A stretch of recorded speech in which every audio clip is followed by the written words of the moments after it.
Hi സുന്ദരീസ്, പിക്സിയുടെ 2 viral products നമുക്കിന്ന് റിവ്യൂ ചെയ്യാം കേട്ടോ. അപ്പൊ ഫസ്റ്റ് വൺ എന്ന് പറയുന്നത് പിക്സിയുടെ on the glow moisture stick ആണ്. നമുക്ക് മൾട്ടിപർപ്പസ് ആയിട്ട് യൂസ് ചെയ്യാന്നാണ് പറയുന്നത്.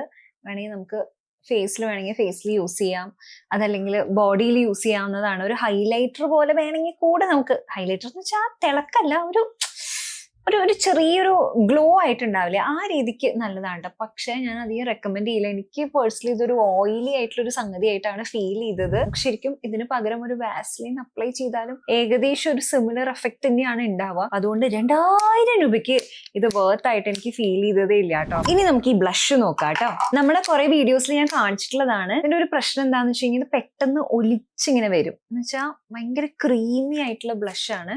നമുക്ക് കണ്ടോ, ഇങ്ങനെ ജസ്റ്റ് അപ്ലൈ ചെയ്യുമ്പോൾ തന്നെ കുറേ പ്രോഡക്റ്റ് വരും. ഇതാണ് ഈ റൂബി ഷെയ്ഡാണ്, അപ്പൊ അതുകൊണ്ട് തന്നെ അത്യാവശ്യം നല്ല പിഗ്മെന്റഡ് ആണ്.